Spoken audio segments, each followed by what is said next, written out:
De Pozuelo de Calatrava, Ciudad Real, a la élite del fútbol, con experiencia en el Real Madrid Castilla, Castellón, Mallorca, Elche o Badajoz en Primera División. Esta es la historia de Guillermo Alcázar, exfutbolista que abandonó los banquillos para dedicarse a formar futbolistas. Guillermo, buenas, bienvenido.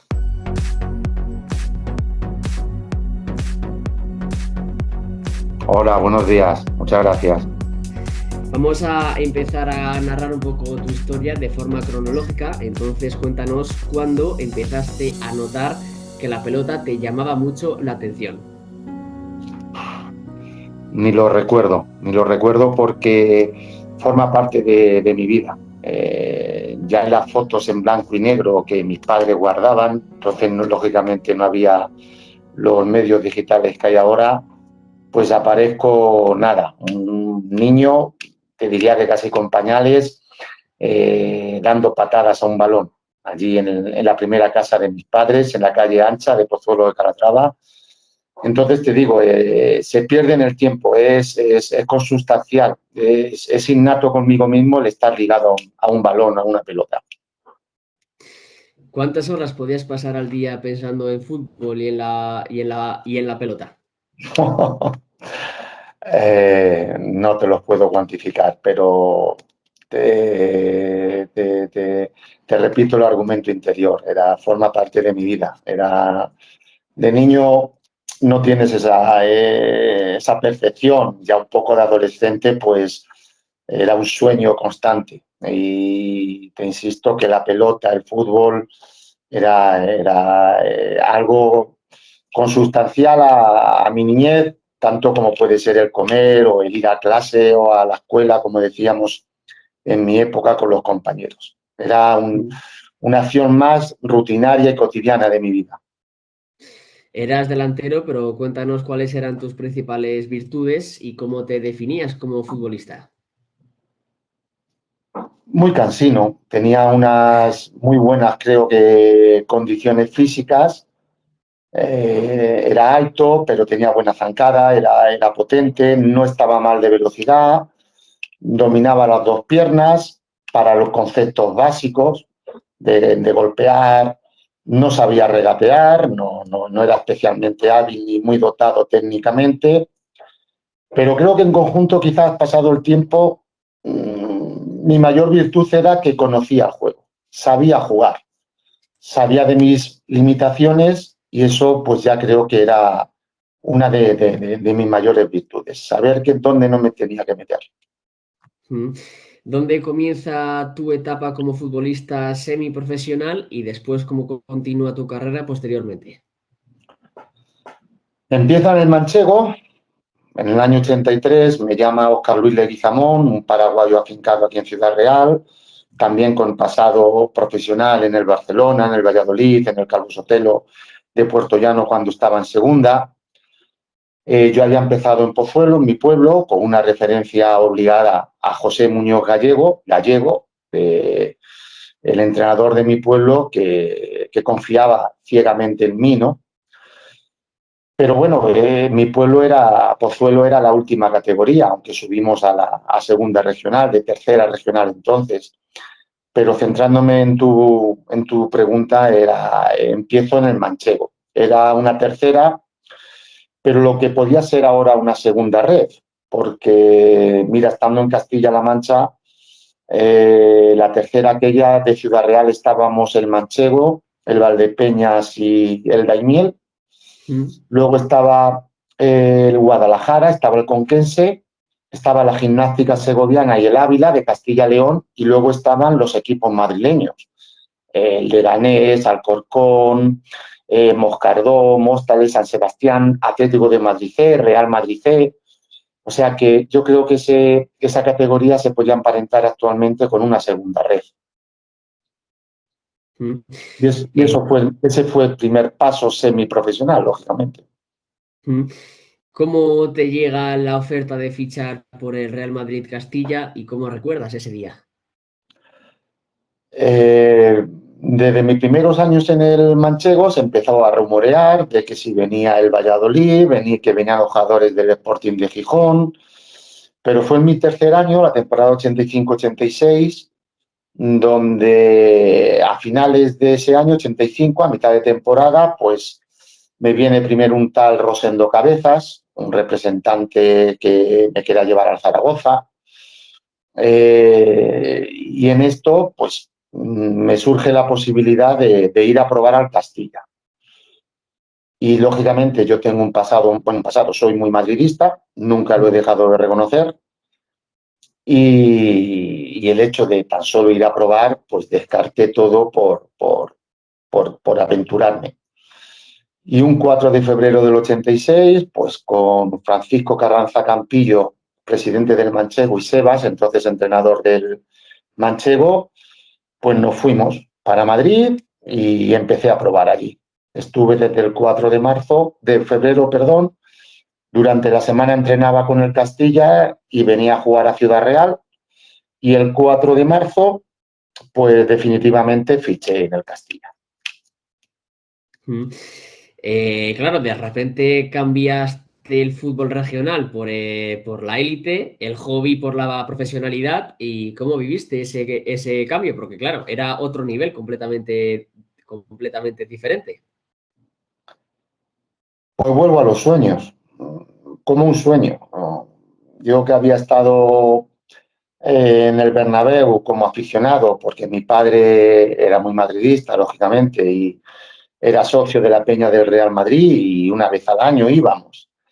Pues verme entrenar en la ciudad deportiva del Madrid, verme jugar en el Bernabéu, en las oficinas del Bernabéu como uno más, pues aún hoy me suena ciencia ficción, así de claro. Entonces, yo solo puedo decir que en mi época de futbolista viví un sueño desde el primer minuto hasta el último.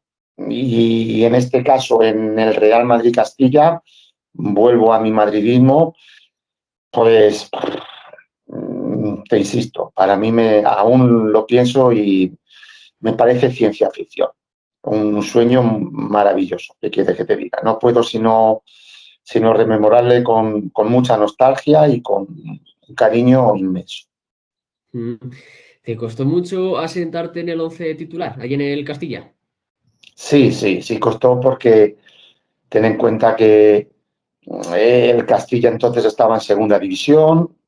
eh, entonces yo vengo te insisto, que yo no era un dotado técnicamente, no era un superdotado y todo fue a base de trabajo. Lo que sí es cierto es que, claro, al ser un equipo joven, lógicamente, la aceptación fue muy buena por parte de los compañeros, enseguida te integran como uno más y es un día a día luchando contra tus propios compañeros para poder llegar al once titular. Esa primera temporada me costó mucho porque yo llegué en marzo, la temporada está casi finiquitada, son los 2 últimos meses, y luego al final de liga tengo unos problemas de pubis, me tienen que operar durante el verano y la siguiente temporada, cuando empieza, yo estoy aún convaleciente de esa operación, me cuesta empezar en pretemporada, tengo una recaída, con la temporada empezada tengo que volver a recuperar. Entonces, ese inicio y ese inicio de mi etapa en el Castilla y el inicio de la temporada 86-87 es difícil por esas secuelas de la operación de pubis. Pero termina a mitad de temporada, empiezo a ponerme en forma, empiezo a trabajar.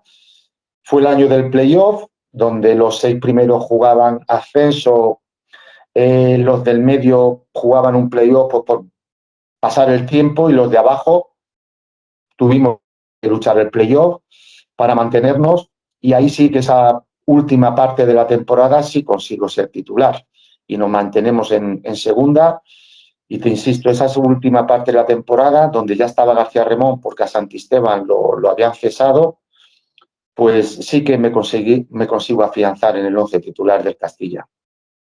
Mm. Cuéntanos también con quién llegaste a compartir vestuario. Mira, en el Castilla actualmente quizás el más famoso por su éxito como entrenador es Julen Lopetegui, ¿no? Estaban 3 porteros, que era Juanito Férez, Juan Canales y Lopetegui.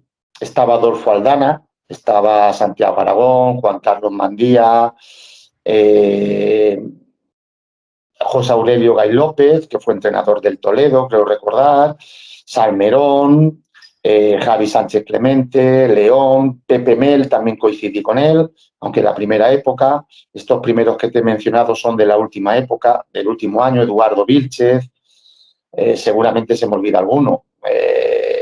Ruiz Villar, un central, José María, lateral izquierdo, Maqueda, Juanjo Maqueda, que también ha sido entrenador, estaba con Michel, ¿no? Desde segundo entrenador, Rosagro, en fin, un elenco de chicos, entonces ya veteranos retirados, lógicamente, que en aquellos entonces, bueno, pues casi todos hicieron o hicimos algo de carrera en la primera división.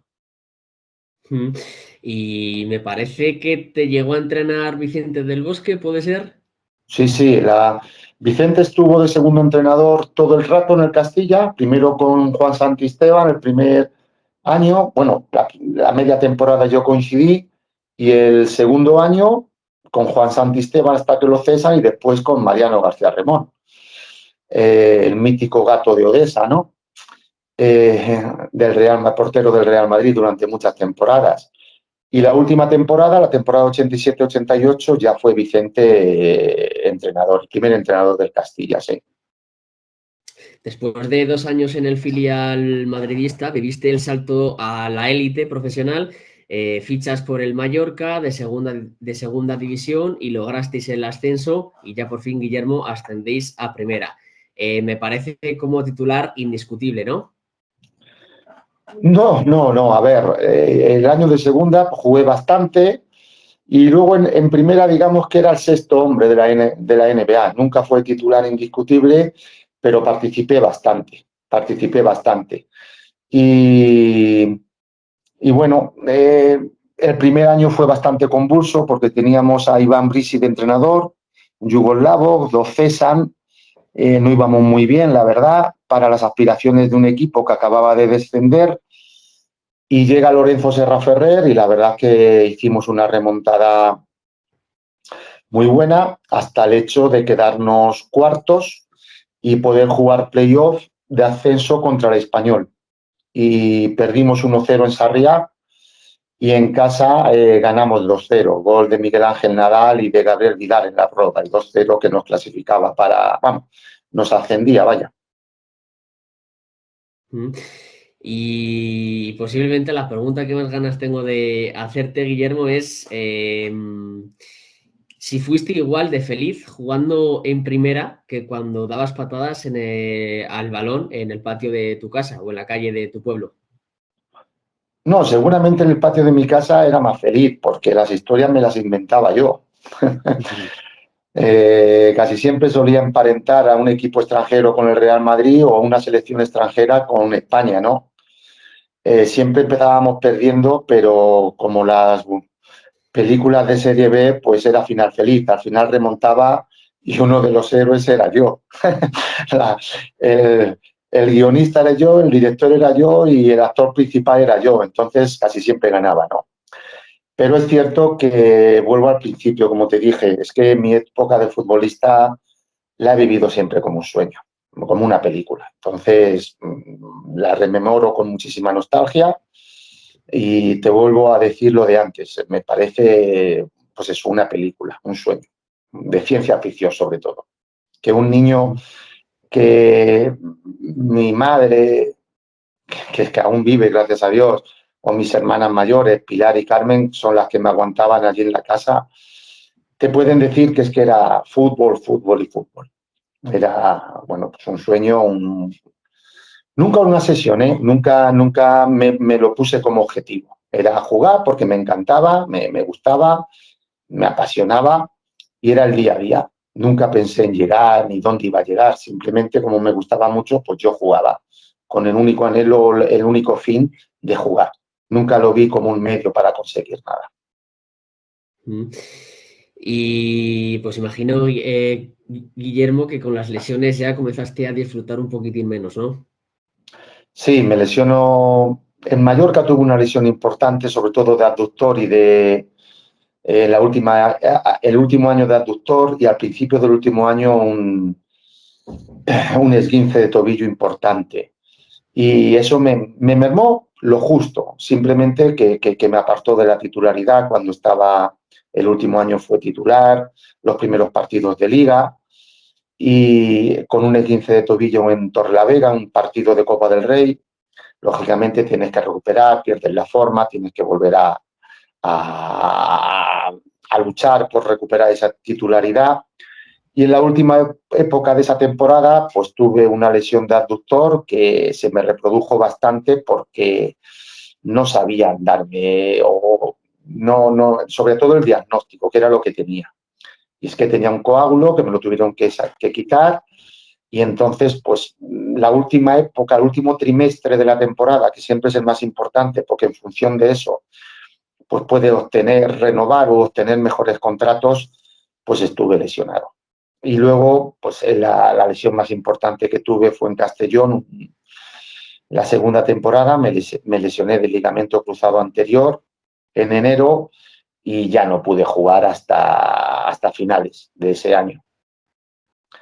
Son gajes del oficio, o sea, es un riesgo que las lesiones a los futbolistas están ahí. Lógicamente vives de tu cuerpo, es un deporte de contacto donde no solo el contacto, sino cualquier caída, malos apoyos, pues te pueden lesionar. Yo tuve esa mala suerte y ya está. Hay que bueno, pues admitirlo o resignarte a que puede pasar. A mí me pasó y sin más, ya está. Cuando has comentado tu lesión de tobillo y después la de los abductores, esa temporada tu Mallorca gana la Copa del Rey y tú no puedes disputar esa final, que por cierto se juega en el Bernabéu contra el Atlético de Madrid, ni puedes viajar tampoco. Entonces, ¿cómo te sentiste? Porque yo creo que el sentimiento debe de ser un poco esa medalla, también me la merezco, pero como que te encuentras muy alejado un poco de tus compañeros y de ese sentimiento de ganador, ¿no? Sobre todo por lo que estás viviendo. Sí, lo que ocurre es que, mira, ahora ves que van, por ejemplo, ayer yo estuve viendo el Madrid a la vez, ¿no? Real Madrid a la vez, y ves en el calentamiento de Courtois y hay 3 porteros y en el banquillo hay 20 futbolistas, ¿eh? Pero entonces eran 16 la convocatoria, ¿no? Tampoco tenía tanta trascendencia. Había más limitación económica en los clubes de primera división. Lo ideal, pues hubiera sido, lógicamente, de participar toda la plantilla, los que van a jugar, los que no van a jugar, los convocados, los no convocados, pues del viaje, del entrenamiento en el Bernabéu, de la previa de la final de la Copa del Rey. Y luego, pues el día de la final, el día del partido, pues lógicamente el míster tiene que hacer su convocatoria y eso forma parte del fútbol. Pero claro, solo viajaron los que viajaron, pero te insisto, lo digo sin ningún rencor, es que era otro tiempo. En estos momentos yo creo que ante un equipo como el Mallorca, que llegar a la final de la Copa del Rey es un exitazo, como puede pasar, ha podido pasar este año, pues el hecho de que con la expedición viajen 3, 4 futbolistas más, no va a descuadrar los presupuestos.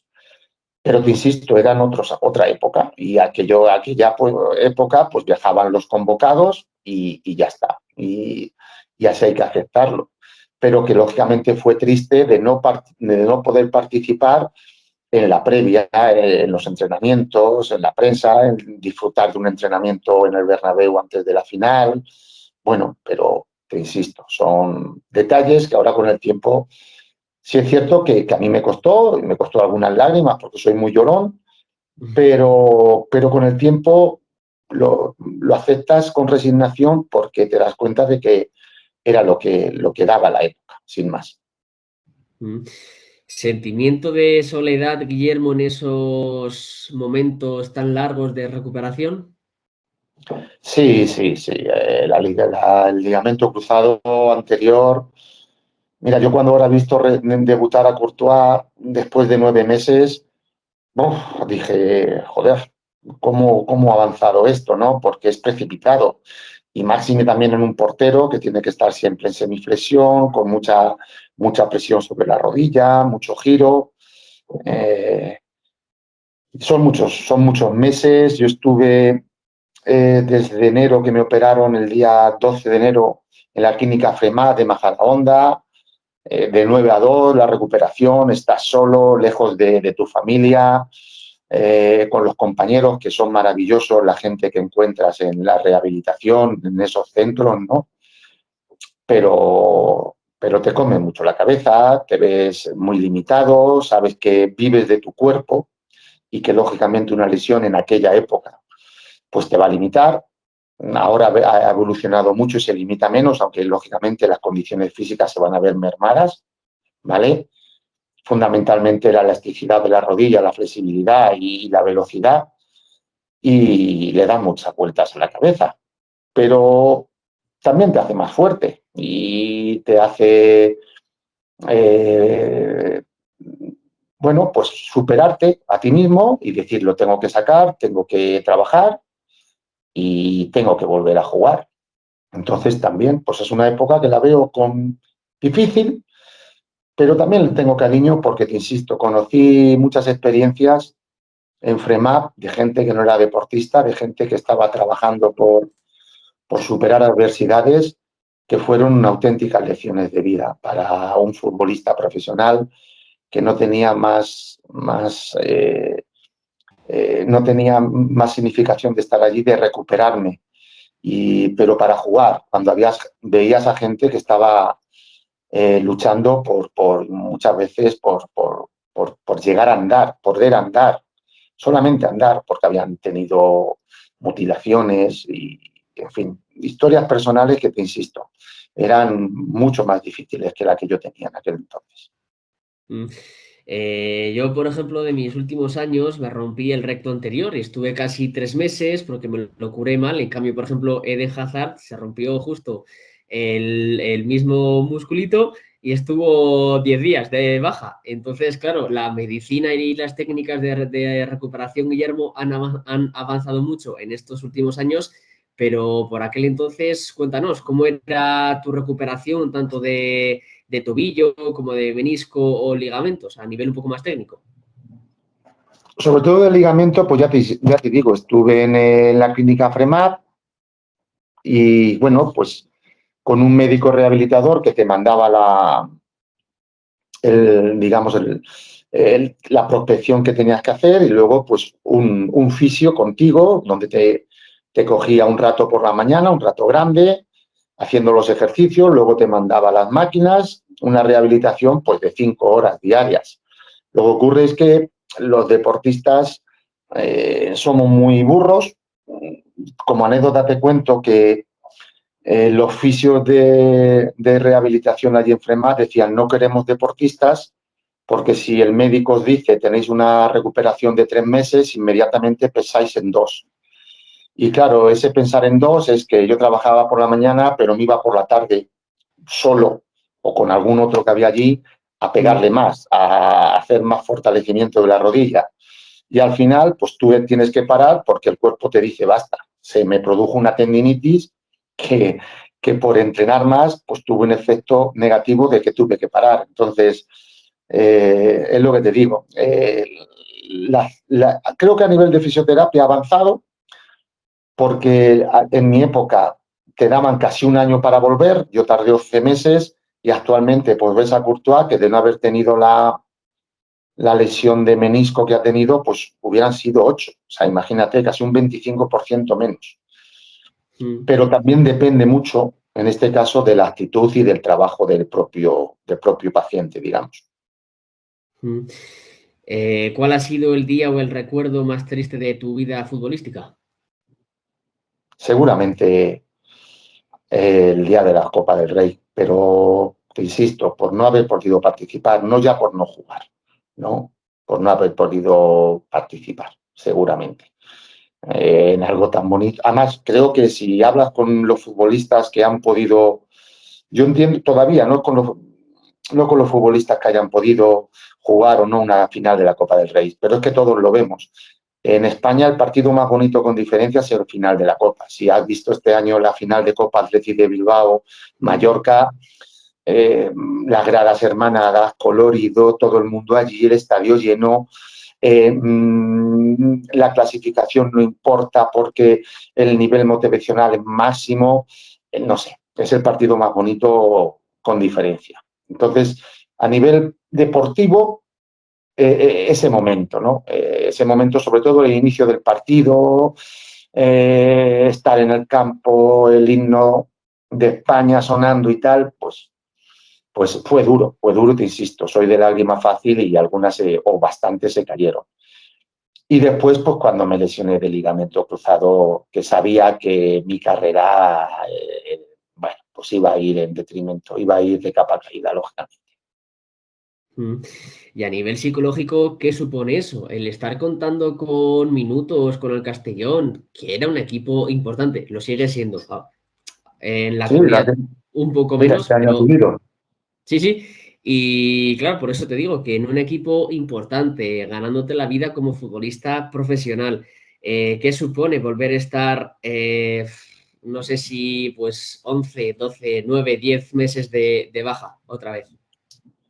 Duro, momentos duros, te insisto, momentos duros, donde hay veces que, mira, como anécdota, cuando me quitan la escayola, te ves la pierna, que como yo digo, yo soy manchego de pura cepa, ¿no? Soy de Pozuelo de Calatrava, provincia de Ciudad Real, o sea, y te quitan la escayola para ponerte ya una venda, empezar la rehabilitación y te ves la pierna, tú estás acostumbrada a verte tu pierna musculada de futbolista, tus cuádriceps y tal. Gemelos he tenido pocos, ¿no? Poco volumen, pero tenía una... soy de canilla fina, ¿no? Pero tenía un buen cuádriceps y recuerdo de estar en Fremad con mi mujer, con Constanza y llorar, te insisto, vuelvo a repetir, reiterar que soy de lágrima fácil.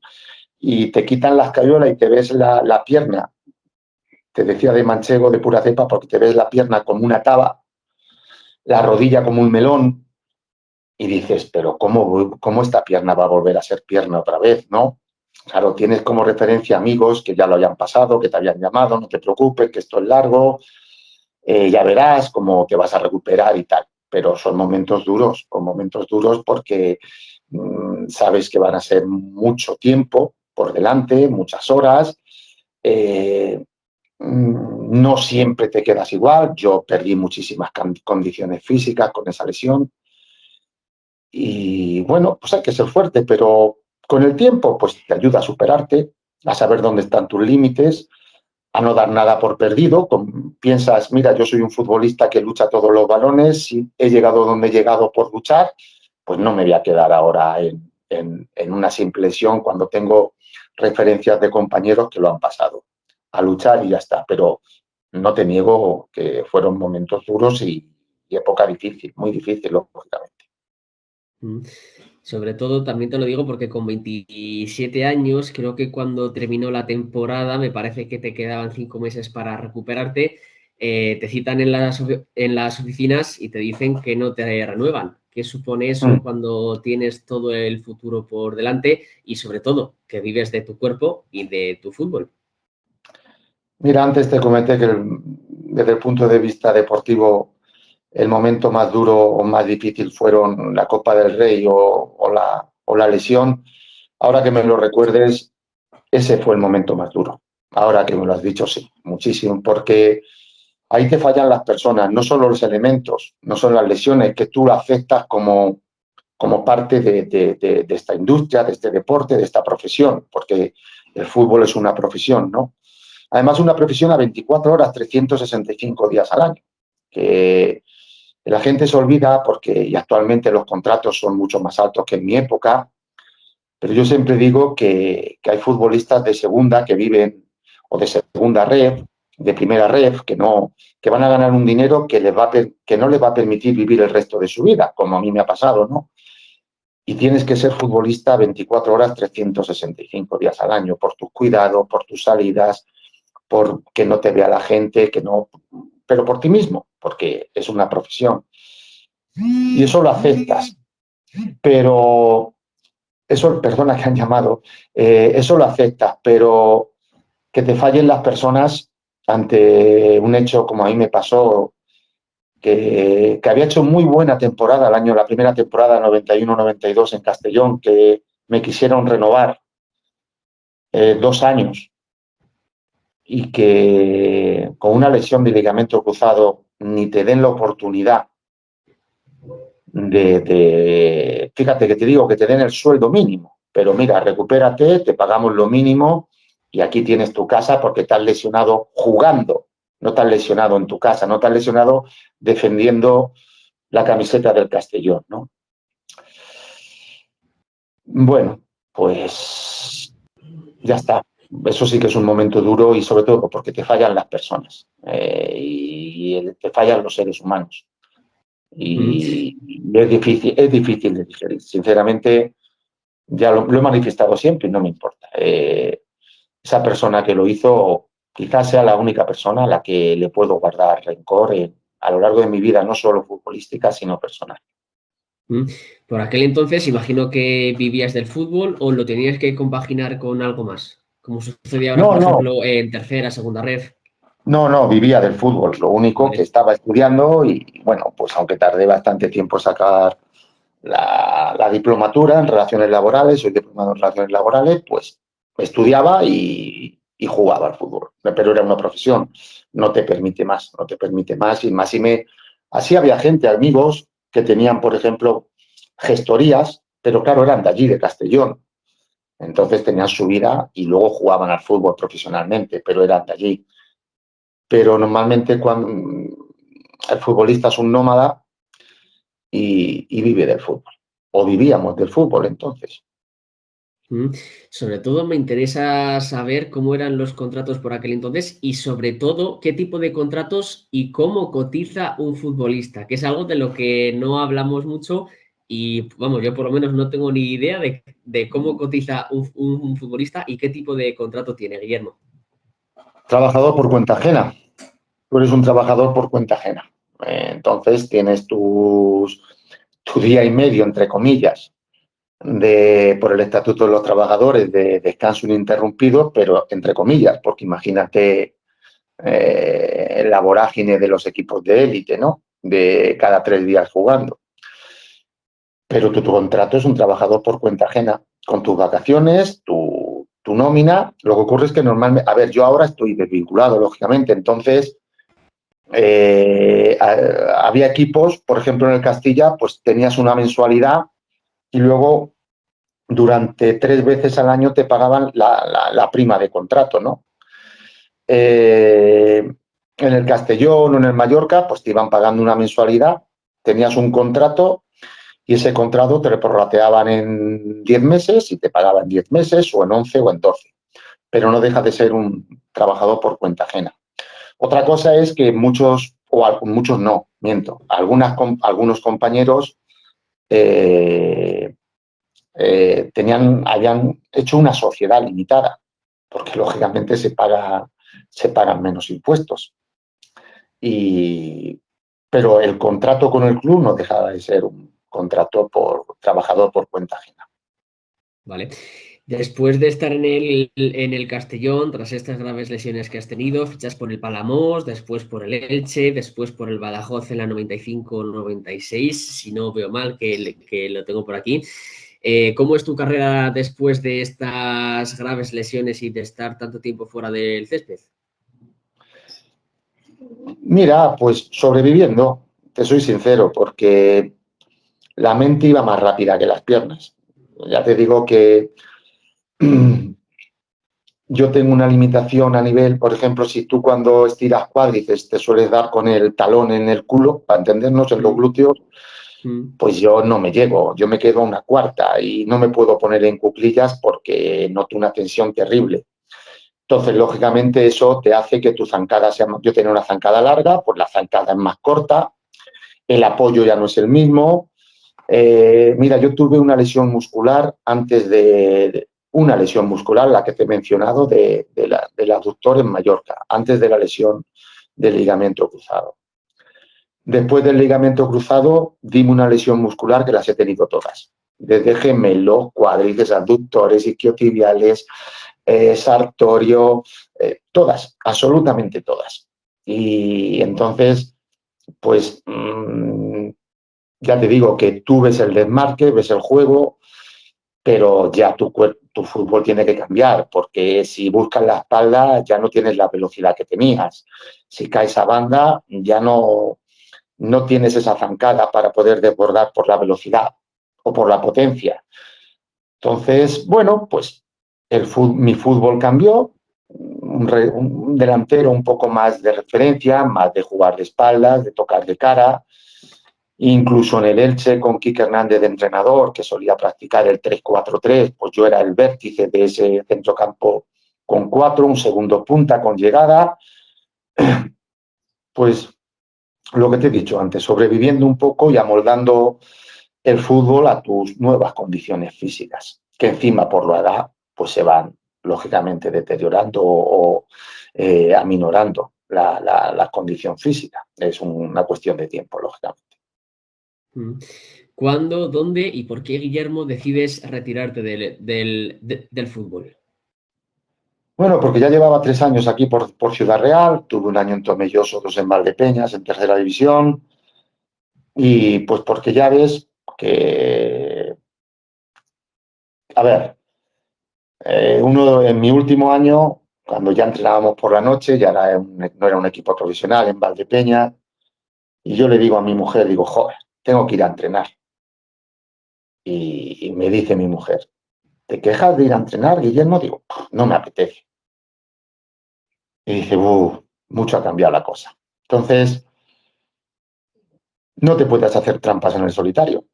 Ves que tus condiciones ya no son las mismas, ves que ya has dejado la élite, que lo tienes que dejar en algún momento y quizás ya no disfrutes tanto. Como el sueño se empieza a apagar, te empiezas a despertar y hay que vivir la realidad. Y lo que yo es cierto que cuando estaba en plenitud, digamos, o a mitad de mi carrera, decía, joder, cuando te retires, pues a ver cómo lo llevas. No, lo llevé bien. Pasas de un día que de futbolista a otro que lo has dejado y empiezas a entrenar y no lo llevé mal. Fue un cambio poco traumático, la verdad. ¿Entrenar es lo primero que se te pasa por la cabeza después de tu retiro de futbolista profesional?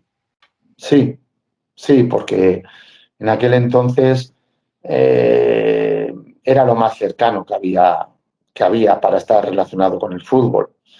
Con el tiempo, pues ha habido cursos de director deportivo, de analista, de mil cosas, ¿no? De empleos, digamos, relacionados con el fútbol. Pero en aquel entonces era entrenador. Si tenías la carrera de educación física, pues preparador físico y poquito más. Entonces, la manera de seguir relacionado con el fútbol, pues era entrenar, sí. No, y aparte de que me gustaba, me atraía y me gustaba, lógicamente. Entrenaste en Daimiel, Piedrabuena, Villarrubia y Carrión. Lograste también un ascenso con el Manchego Manchego, a tercera. Y eso luego es. con el Manzanares llegaste a jugar un playoff de ascenso a Segunda B, me parece. Sí, sí. ¿Te gustó la sensación de entrenar? Sí, sí, lo que ocurre es que no es lo mismo que jugar. Lógicamente, como entrenador sufres. Sufres porque ganas y empiezas a pensar que mejoras. Cuando pierdes te sientes el tipo más desdichado del mundo, ¿no? Pero sí te gusta, tiene algo que al fin y al cabo tratas de extrapolar tus ideas futbolísticas a los futbolistas, en función también de los miembros que tienes. Bueno, pues es bonito, pero no tiene nada que ver con el hecho. No, quiero decir, yo como futbolista viví un sueño, como entrenador viví una tragicomedia. O sea que no tiene nada que ver. Los géneros son totalmente distintos. Mm. Claro, pero aún así, Guillermo, tuviste más o menos éxitos. Ya te digo, un ascenso y un playoff de ascenso. O sea que Sí, tu no, periodo como tuve, entrenador sí, no fue tan malo. bueno, también tuve 2 descensos, o sea, bueno, tuve 2 ascensos, con el Manchego tuve 2, con el Daimiel tuve 1, y no, y mira, en esto, cuando entrenas semiprofesionales, como yo lo he hecho, lo mejor que te queda es la gente que conoces, porque ves a niños o a chicos que tienen la ilusión que tú tenías en su día, algunos, otros ya están trabajando y cuando tú les cuentas historias, yo me acuerdo de todo, para bien o para mal, pues bueno, joder, mister, qué suerte tienes, o Guille o Guillermo, porque no me gusta que me llamen mister, nunca me gustó, ¿no? Y puedes compartir con ellos pues tus vivencias, ¿no?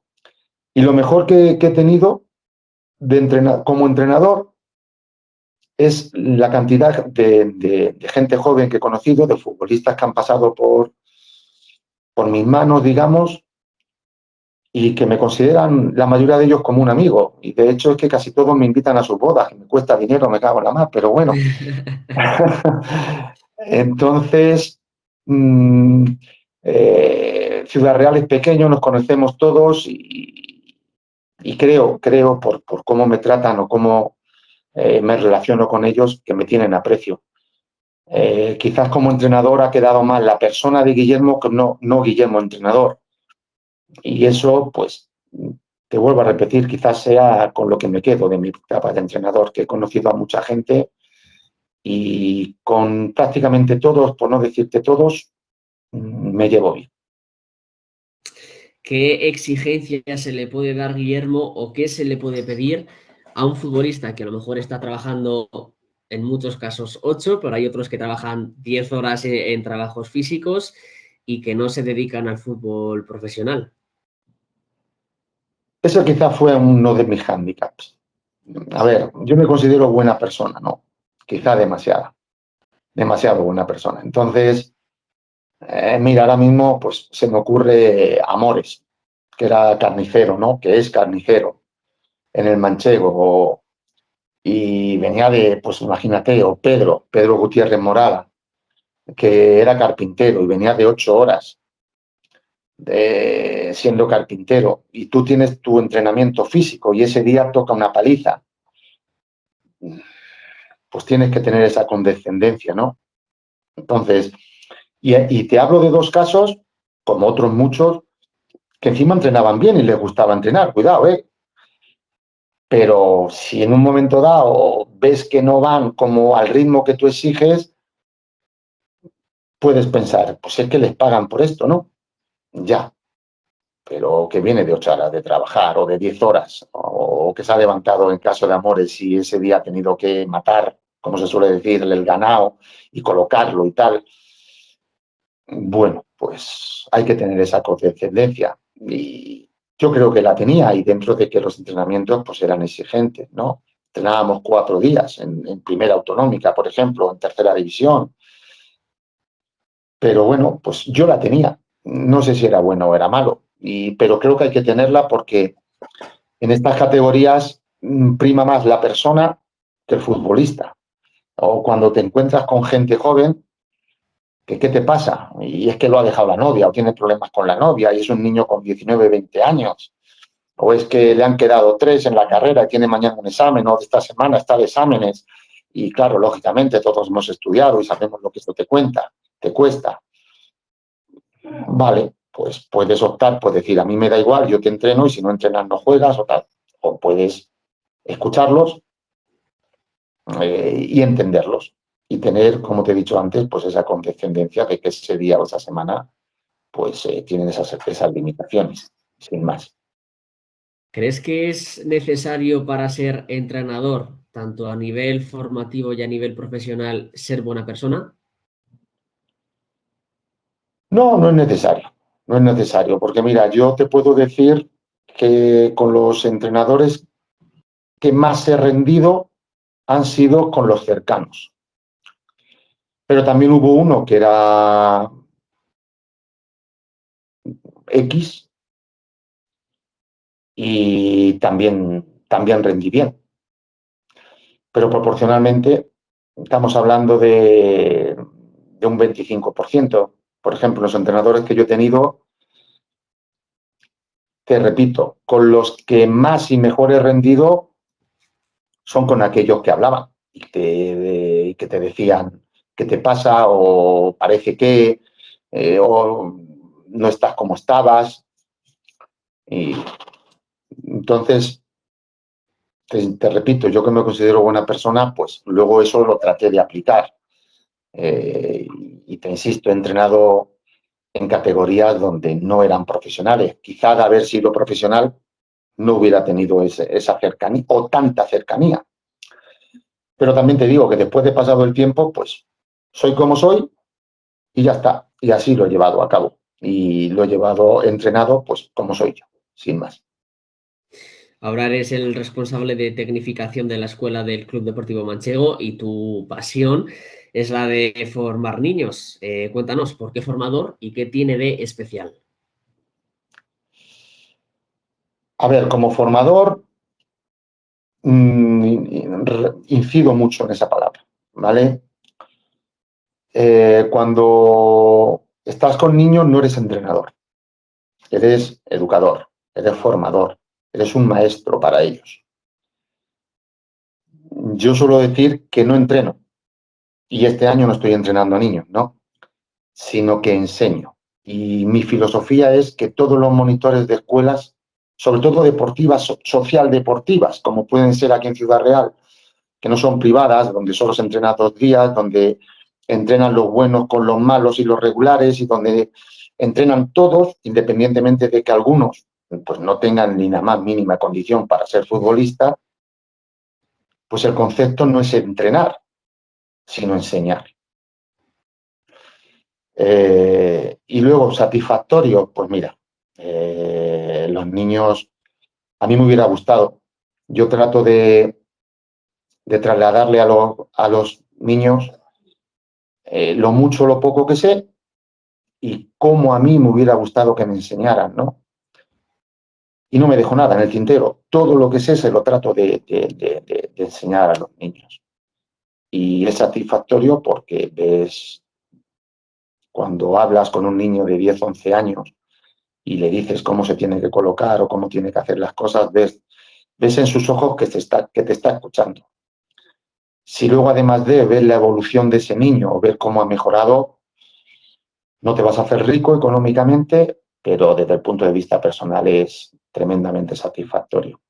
A mí a día de hoy es no la única, pero sí la mayor pasión que me queda en el fútbol, los niños. Mm. ¿Qué tiene que tener, Guillermo, un buen formador? Pasión, fundamentalmente pasión. No puede ser que un monitor llegue cuando el niño a entrenar. No, el niño te tiene que llegar, cuando llega el niño a entrenar ya te tiene que ver ahí. Y tiene que ver que tú has preparado lo que vayas a preparar, si tienes opción de, porque actualmente hay muchos niños, aquí en Ciudad Real hay 1.200 niños, ¿no?, en las escuelas deportivas, con una limitación de campos importante. Para poder trabajar bien tendría que ser la mitad, como mucho la mitad de los niños, ¿no? Entonces tienes que pasar de 4 a 5 entrena un monitor, de 5 a 6 otro.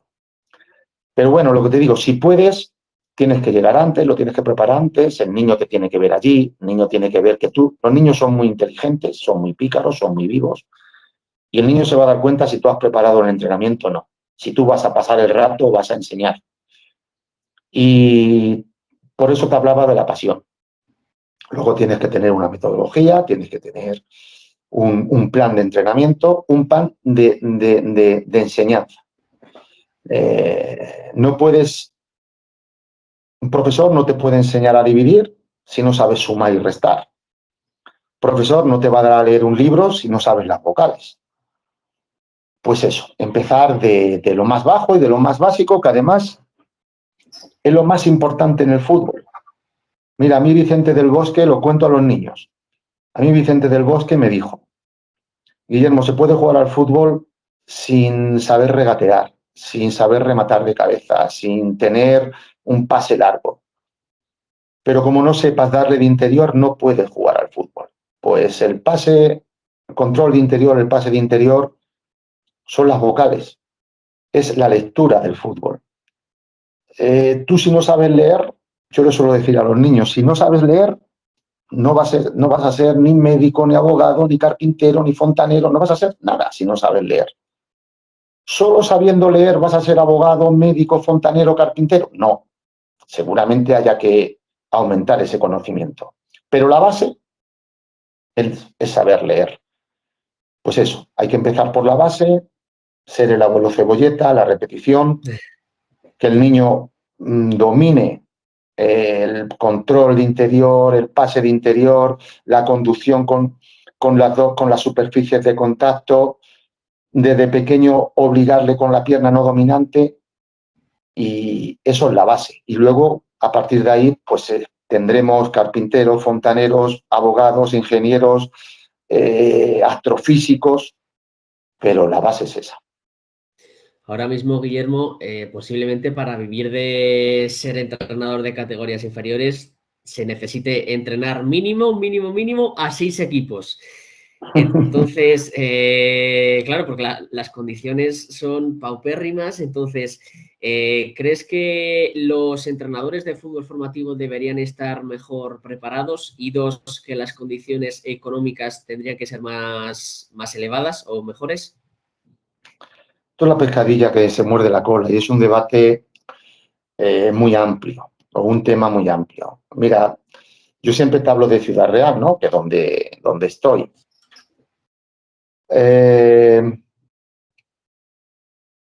Mucha gente dice, ¿y por qué no salen futbolistas en Ciudad Real? Sí, salen algunos. Lo que ocurre es que hay primero una precariedad de campos, tenemos una limitación de campos, relación los niños que hay, ¿no? En las escuelas, tanto del Manchego como de la escuela municipal de Ciudad Real. 1.200 niños, ¿no? Y tenemos, pues, cuatro campos y medio. El precio del monitor, mira, hay dos tipos de monitores, fundamentalmente chicos jóvenes que están empezando, que aún juegan, que se sacan unas pelillas para sus gastos, y gente como yo, más veterana, que te gusta, que te apasiona y estás porque te gusta. Que al final te dan una recompensación económica, sí, pero no estás por la recompensación económica. ¿Que se debería pagar más? Sí. Y eso podría dar para formar a los monitores o para que monitores o entrenadores que están sin hacer nada y que no les interesa cobrar la nimiedad que nos dan, pues a lo mejor que les pudiera interesar económicamente. Eso redundaría en la calidad de la enseñanza. O en hacer cursos de formación o clases de formación, los propios clubs o escuelas, para que esos monitores fueran mejores o se enseñara mejor. Por eso te decía que es la pescadilla que se muerde la cola. Hay gente joven, lo que te he dicho, te repito, con una ilusión tremenda, pero que les falta experiencia, o estamos veteranos que estamos porque nos gusta. Pero no llegas a todo. Y si nos sentáramos todas las partes implicadas, yo creo que se podría mejorar, porque en muchos casos, si hablas con los padres que te exigen un día más de entrenamiento o una hora más, o grupos más reducidos, le dices, sí, pero es que esto podría costaros más. Y la inmensa mayoría de ellos, por 40, 50, 60, 100 euros más al año, no te pondrían ninguna pega. Pero te insisto, esto es un debate donde se tienen que sentar las instituciones, los políticos, los directores de escuela y quizás gente como yo y otros que hay con experiencia, y tratar de mejorar la enseñanza, porque no deja de ser una enseñanza de los niños. Guillermo, ¿qué tiene el balón de especial? Uf, no lo sé, es que me preguntas por algo que es una pasión, como si tú le preguntas al tenista, a Rafa Nadal, qué tiene la raqueta, o si le preguntas a un escritor qué tiene la pluma, ¿no? Que no te podría contestar qué tiene de especial, es que es una pasión, es un modo de vida. Si hay veces que yo mismo ahora que no entreno y imaginas entrenamientos para los niños o cómo mejora, o en el prólogo de un libro de Valdano, ¿no? Sueños de fútbol, donde decía que, ya retirado y veterano, decía que más o menos, decía que aún tenía sueños donde aún marcaba goles y donde aún tenía esa adrenalina, ¿no? Y decía sueños de fútbol. Pues eso, es que yo tengo 58 años y aún no me imagino marcando goles, y aún vas por la calle y te imaginas la manera de mejorar o de entrenar o una táctica. Yo que soy del Madrid, ahora estamos con la final, ya lo he dicho, con la final de Wembley, y me parece el Borussia de Dortmund un ogro, ¿no? Pues aún hago de Ancelotti. Entonces, es que cuando algo te apasiona y te desborda por todos los sentidos, ¿qué tiene? Pues mira, después de toda esta perorata, te lo simplifico. No lo sé. Cuéntanos alguna anécdota de tu etapa como futbolista profesional. Uf, no sé, tendría muchísimas, ¿no? Tendría muchísimas. Mira, ahora mismo se me ocurre una. Estábamos con Del Bosque, que es un tipo tranquilo, aparentemente, pero tiene su genio, ¿no? Y entonces en mi época empezaron a aparecer las botas multitacos, que ahora son generalidad, ¿no? Entonces, cuando jugabas en tierra, porque entonces había campos de tierra, pues jugabas con tacos de tierra, y cuando jugabas en césped, aunque el campo estuviera más seco que el ojo benito, vuelvo a mis dichos manchegos, ¿no? Pues jugabas con tus tacos de aluminio. 2 tacos atrás, 4 en la suela, o sea, 4 tacos en los talones y 4 en la suela. Y estábamos en Jerez, era la Feria del Caballo por esta época. Y estábamos Adolfo Aldana y yo poniéndonos las botas y íbamos a salir a calentar. Y Aldana era un talento, era un tipo con unas condiciones técnicas y físicas impresionantes, y se estaba calzando las botas de multitacos, ¿no? Y yo también. Entonces, pues empezábamos una salida, World Cup, vale. Y pasa por allí Del Bosque y dice, oye, Guillermo, ¿tú también te vas a poner esas botas? Porque yo te digo, ya te he dicho antes que era tosco, ¿no? Sí. Yo, joder, que está el campo muy seco y el césped. Y bueno, vale. Se vuelve a pasar por allí y dice, Guillermo, pones esas botas de gilipollas. O sea, bueno, pues una de tantas, porque te digo que tendría millones, pero eso lo cuento mucho porque ahora, cuando tú a la gente joven o futbolistas actuales, ¿no?, le dices que cómo eran las botas de entonces, y ellos te dicen, joder, es que tienen menos tacto. Claro, tienen muchísimo menos tacto con las botas de tacos que con las botas de multitacos. Pero es que entonces tú no podías pensar en salir a un césped que encima estuviera mojado con botas de multitacos, y los centrales te iban a dar hasta en el cielo de la boca, y tú también tenías que tener tus armas.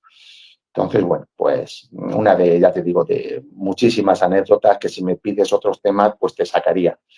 Pero aquella la guardo con bastante cariño, te insisto, porque Del Bosque no hablaba, sentenciaba, ¿no? Y entonces cuando Vicente decía una cosa de esa manera, pues la final de la anécdota es que cogí a José, el utillero, digo, José, dame las botas de tacos que yo jugaré con tacos. Pues Guillermo, hasta aquí la entrevista. Darte las gracias por estar en este podcast de Fútbol Base 10, por contarnos estas anécdotas, como nos has dicho. Y bueno, por también abrirte de esta manera sobre el tema de las lesiones y sobre lo que significa el balón para ti y para tu vida. Muchas gracias. Muchas gracias a ti, un rato muy agradable. Hasta aquí este episodio de Fútbol Base 10. No te olvides de suscribirte al canal si todavía no lo has hecho y darle like si te ha gustado el contenido.